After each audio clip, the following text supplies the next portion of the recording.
How's it going, guys, and welcome to Game Involved. I'm Shifty Cow, and in today's video we have another episode of Forumfield for you guys. So if you guys do go on to enjoy the video, be sure to smash that like button down below. The last couple of videos have gotten some pretty inconsistent likes, so if we can get this video to 30 likes, that would be absolutely amazing. So anyways, guys, let's just hop right into it. So the first post for today is probably one of the most interesting ideas I've heard in a really long time, and it's talking about the shadow perk and adding in a quick knife animation. And it says, I use the shadow perk from time to time with suppressed carbines and assault rifles. It would be nice to have a quick knife perk, just to have the side and backstabbing animations quicker. Anyone else agree that the knifing is too slow? So personally, I think this is a really awesome idea because the shadow perk really doesn't get a lot of use, especially with things like the defensive perk, where pretty much everyone uses that so they can avoid quick scopers and all that type of thing. And then there's the rest of the players who are using things like combat medic, field engineer, indirect fire, sniper upgrades. All those types of perks are really helpful for boosting individual classes and making them a bit faster, maybe last a bit longer if you're holding your breath as a sniper. All those types of things are really helpful. So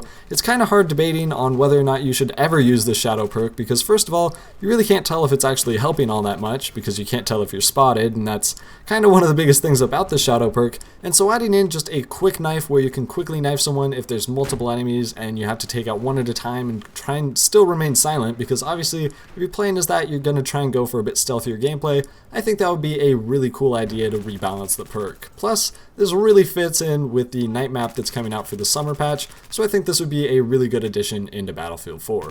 So the next post is really short and it simply says hacking. They just titled it hacking, they put one word in the description, and that's just hacks. So I thought this would be a pretty good transition into talking about hacking in Battlefield 4.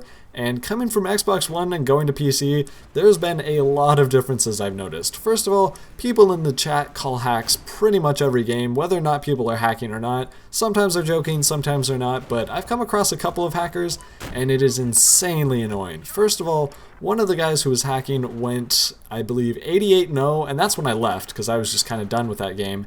And pretty much how it worked was you would spawn in, it would say killed by, and then his name, and that's it. And you couldn't do anything about it. So it's kind of annoying to see all the hacking, and I think one of the things that I've heard pretty much all over Battlelog is EA Game Time pretty much causes this. Now, if you don't know what EA Game Time is, it basically allows anyone with an Origin account to download Battlefield 4 for free, and they can play online for either 20 hours in-game or a week of actual time.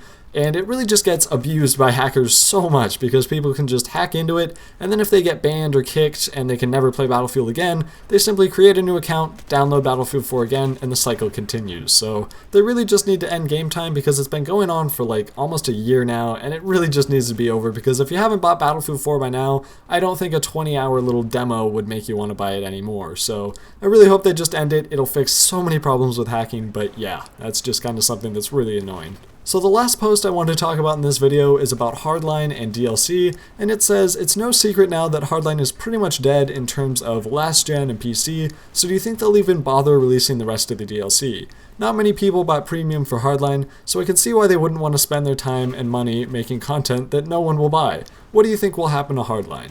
Now, I definitely think they'll release the rest of the DLC because EA would just get sued and ruined for false advertisement because they advertised like 4 DLC packs when you buy premium, and so they're at least going to fill that commitment, but after that I really doubt that they're going to continue support for Battlefield Hardline, at least to the level that they have with Battlefield 4, because Battlefield 4, it's like almost 2 years old right now, and they still have support at least until the end of the year, and after that we still might get a little bit more content, maybe some more patches and all that type of stuff, which I consider to be continued support. But as for Hardline, I really don't see them supporting it nearly as much as they did Battlefield 4, whereas I see Battlefield 4 going maybe even until Battlefield 5. So I think one of the reasons that a lot of people are choosing to pass on Hardline Premium is the way that they're actually going about how you're going to get your DLCs. And basically how it works in Battlefield 4 is they would release a DLC pack, it would have a little bit of something for everyone, it would have maybe a sidearm, and then a primary for each of the classes, and then you'd have your standard format packs,